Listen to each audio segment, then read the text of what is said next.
Hello, Rob here, and in this video we're going to be looking at Assassin's Creed and regulation.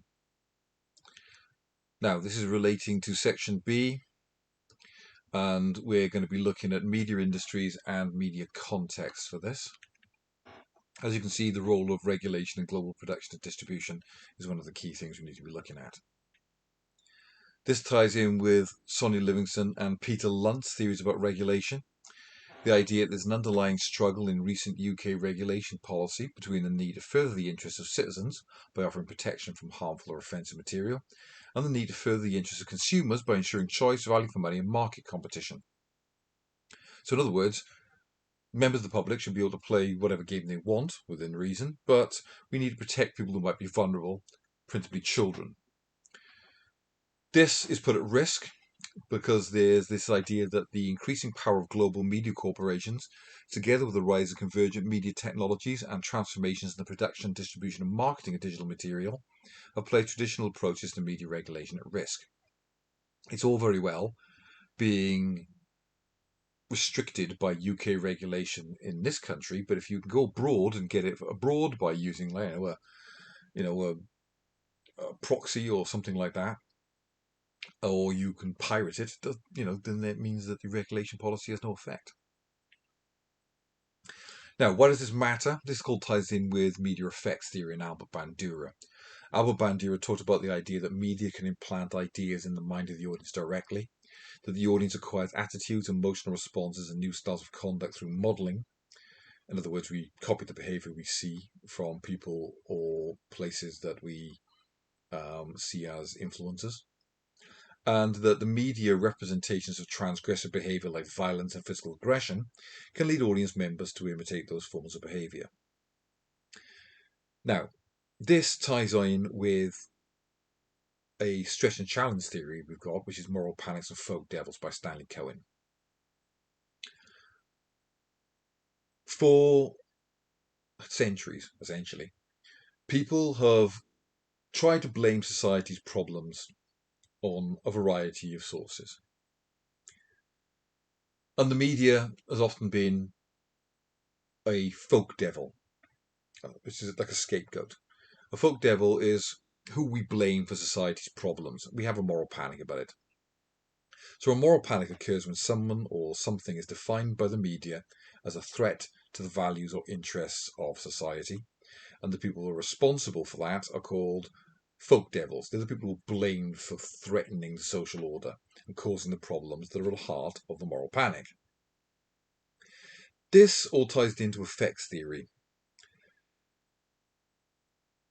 and it's often very politically motivated. There has been considerable research into whether the media has an influence on audiences. Now, of course it has an influence, because if it didn't have an influence, there'd be no such thing as advertising. But if we accepted every media message we were presented with, we'd buy everything that was advertised to us, whether we wanted it or not. So the extent to which the media is an influence on us is a massive area of debate. And since violence is a societal problem that's hard to solve, sometimes it's very easy to try and blame the media because they become an easy target. Blaming video games for causing society's problems is a lot easier than, for example, dealing with poverty. In America, a lot of this is tied in with the gun lobby. In a country where you can buy semi-automatic military-style AR-15s and where people will regularly walk into schools and churches and hospitals and massacre people, violence is a major problem. The gun lobby will do anything they can to avoid guns being blamed. They will try and blame anything other than guns. So they put a lot of money into trying to get video games blamed for causing violence. Equally, the religious right, who have oppositional readings to a lot of these games and don't like them, will also blame them as well. This is nothing new. Even in the 19th century, it was penny dreadful horror novels that were getting blamed for societal problems. In, folk devils included, street gangs in the 19th century and early 1910s, razor gangs in London, things like that. Horror comics in the 1950s, horror movies in the 1930s, video nasties in the 1980s, and then video games. Pop music also as well has been a major source of moral panics, whether it be largely racist based, because let's face it, pop music was originally black music, so jazz, for example. You know, racist reactions to that, racist reactions to Elvis for singing black music and, wiggling his hips around in a suggestive manner. So there's nothing new there. Um, in today's society, I think a big turning point was the Columbine Massacre in 1999, where a couple of high school students massacred a bunch of students and staff at Columbine High School. This has been a regular occurrence in America now. But in particular with the Columbine Massacre, because it happened in 1999, it was the big media things of that year that were blamed for it. It was the video game Doom. It was the film The Matrix. It was the music of Marilyn Manson. This has been a repeated pattern in the last quarter of a century since, kicking up a moral panic about folk devils, i.e. gamers.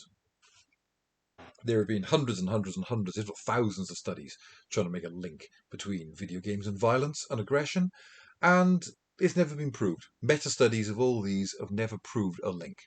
This all ties in with the nature-nurture debate. Are we inherently violent or do we learn to be violent? And this ties in with Stanley Cohen. And it ties in with Albert Bandura. And they are the reasons why we need regulation. Right? Children should be protected from violent imagery. So that's what we're talking about, the regulatory framework in the UK and the US and across Europe, and how that is affected by technology. In Europe, it's the Pan-European Gaming and Information Initiative, or PEGI, which is responsible for classifying and rating video games. This was done to help parents make an informed decision about buying video games. Now, this is interesting because we've already established that children are not the core target audience of video games. In fact, the parents themselves are probably the core target audience. But it helps you as a consumer, if you're an adult, to make a decision about what you want to play and about what your children should be allowed to play. This was launched in 2003. It replaced a number of regional national age rating systems. It used to be the British Film Classification in the UK that was responsible for classifying games, but it became too big a job for them. But now we've got the single system that's used throughout nearly all of Europe, 35 countries in fact. It's supported by all the major console manufacturers, including Sony, Microsoft, and Nintendo, as well as all the big publishers and developers of interactive games across Europe, because why not? It's simple. It's consistent. Everyone understands it. The categorizations are PEGI 3, children of 3 and over, PEGI 7, children of 7 and over, 12, 16, and 18. So we think about 3 is probably the BBFC equivalent of UC, 7 is a U, 12 is a 12, 16 is kind of like a 15, and 18 is 18. So it's very similar to the BBFC's film classifications. PEGI also categorized things according to why they've received that classification. It could be violence, bad language, fear, gambling, sex, discrimination, or in-game purchases. For violence, it's because the game contains depictions of violence. In games rated PEGI 7, this can only be non-realistic or non-detailed violence. Games rated PEGI 12 can include violence in a fantasy environment or non-realistic violence towards human-like characters. But games rated PEGI 16 or 18 have increasingly more realistic violence against human characters. Bad language. The game contains bad language, obviously. The descriptor can be found on games with a PEGI 12 for mild swearing, PEGI 16 for sexual expletives and blasphemy, and PEGI 18 for more or stronger sexual expletives or blasphemy. By the way, these symbols are called Grawlixes. Don't need to know that, just a bit of trivia. There's also in-game purchases. The game offers players the option to purchase digital goods or services with real-world currency. Such purchases include additional content like bonus levels, DLCs, outfits, skins, surprise items, music, whatever. Upgrades to disable ads, for example, in freemium models. Subscriptions to updates, virtual coins, any other form of in-game currency. The content descriptor is sometimes accompanied by an additional notice of the in-game purchases include random items like loot boxes or card packs. Paid random items comprise all in-game offers where players don't know exactly what they're going to be getting prior to the purchase. They can be purchased directly with real money and or exchanged for any in-game virtual currency. Depending on the game, these items may be purely cosmetic or they may have a functional value. So, what reference and regulation is applicable to Assassin's Creed? Well, according to Peggy, the rating for Assassin's Creed 3 Remastered, including all DLCs, expansion packs, and Assassin's Creed 3 Liberation, is Peggy 18. If you go on their website, it'll show you and tell you exactly why the game has been given that certificate, that rating. As you can see, it's got the icons for violence and bad language on it. Those will appear on the website you download it from or on the physical packaging you buy in store to inform you about why it's got that rating. This game is rated Peggy 18, which restricts availability to adults only and is not suitable for anyone below that age. If a shop tries to sell you a boxed version of Assassin's Creed without proof of purchase and you are under 18, that is a crime and they can be prosecuted for it.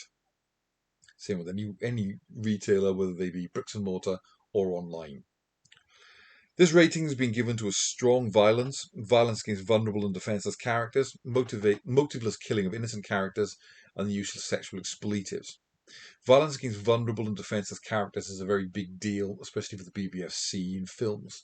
That can get you a film banned, which doesn't happen very often. And this game contains frequent strong violence. You can impale victims' heads with a bayonet, the removal of a killed enemy's scalp, and the killing of defenseless people on the street. There's also infrequent uses of sexual expletives.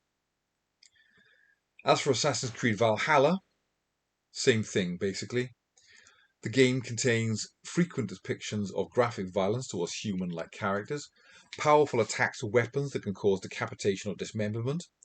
Blood flows from wounds, and severed limbs are seen lying on the floor after they've been cut off. When a concealed blade is used to assassinate an enemy, it shows the victim's body as it slices through and pierces various organs. The game also contains infrequent motiveless killing of innocent people. There's a section of the game in which the player must pillage a town. A number of the humans and players encounter innocent men and women who can be killed indiscriminately. A large number of these characters will scream and try to flee. However, they can still be chased and then killed. The game also features depictions of violence towards defenseless human characters. There are multiple examples of humans being tortured or killed while they are restrained and unable to escape. As I said, that's a big trigger point for UK regulation. There was also frequent use of strong language, sexual expletives. The game also offers the opportunity to purchase in-game items in the form of an in-game currency, downloadable content as season passes, which some parents or carers might want to be aware of. Parents, carers, and other responsible adults should check to see what's being offered before making any purchase on behalf of a child.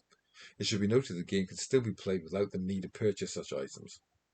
So that's why I got Peggy 18, violence, bad language, in-game purchases. As we said, Peggy 18. The adult classification is applied when the level of violence reaches a stage where it becomes a depiction of gross violence, apparently motiveless killing or violence towards defenseless characters. Lots of blood and gore, essentially. The glamorization of illegal drugs and the simulation of gambling, the use of sexually explicit content and activity should also fall into this age category.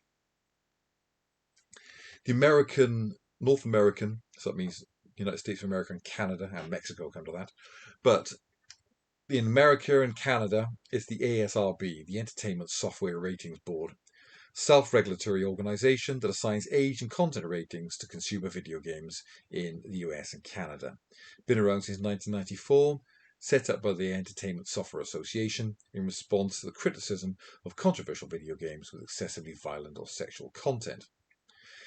Their classifications are E for everyone, E10 plus for everyone over the age of 10, T for teen, mature 17 plus or M, and AO, adults only, 18 plus. So, why do the games get these ratings? Assassin's Creed 3 Liberation, according to the ASRB. Rating summary. Action-adventure game which players assume the role of Aveline, a female assassin involved in the Louisiana Rebellion during the American Revolutionary War. As players complete various missions, they can kill enemies with a variety of weapons, including machetes, blowpipes, and whips. The player can also engage melee-style sword fights with soldiers, resulting in screams of pain and occasional slow-motion effects. Frequent and large blood splatter effects occur when enemies are stabbed or impaled. During one cutscene, the ship captain flirts with Aveline while suggestively touching his crotch area and thrusting his pelvis. So, sexual content, lots of violence. Obviously, the violence issue becomes more and more important as the image quality and graphic standards of games become more and more sophisticated and games look more and more realistic. As for Valhalla, it's an action-adventure game which players assume the role of a Viking mercenary, Eivor, who travels through England to forge alliances, lead raids, and defeat rival clans and rulers. Players explore open-world environments, perform missions, hunting for items, battling enemies, and use stealth to discreetly kill human targets.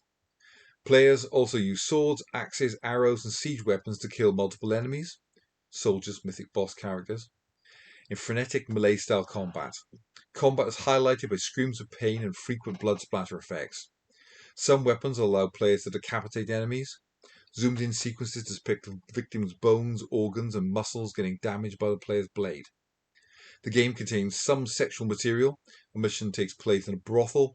Topless women straddling men. A character agreed to lay with a man.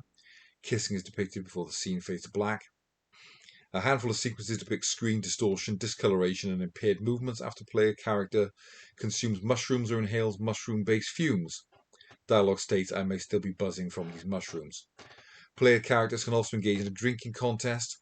Later sequences depict the character stumbling as the screen tilts and blurs, and there are strong use of sexual expletives. So, it covers all of it. Sex, drugs, and violence.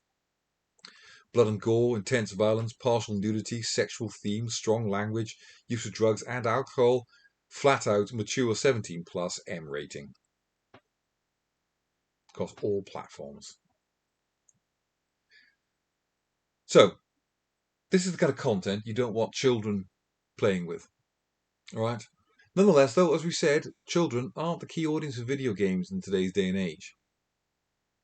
But all this regulation is at risk if you are buying it all online. There's a concept in media called gatekeeping. It's a theory by a guy called Kurt Lewin. Gatekeepers are people who limit, control, or shape the public's access to media. Now, when the public's access to video games was limited to buying physical copies of a game from a bricks and mortar retailer like Game, the retailer had a legal responsibility to only sell games to customers who could prove their age. So if you couldn't prove that you were 18, he would not sell you an 18 certificate game. That would be breaking the law. It's the same with films. If you go into the cinema to go and watch a film, there are gatekeepers, i.e. the people who sell you the tickets, the people on the doors. They can check your age and decide whether to let you in or not. That doesn't exist online. Or if it does, it's more cursory. So, I don't know, you sign up to BBC iPlayer and ask you if you've got a TV license. You can lie. You sign up to a website that asks you to prove your age. You can lie. So, it's harder to regulate and protect people from harmful content online when anything imaginable is available online. So, with the rise of digital-only retailers like Steam or hybrid retailers like Amazon, it's much harder for retailers to act as gatekeepers by checking the customer's age.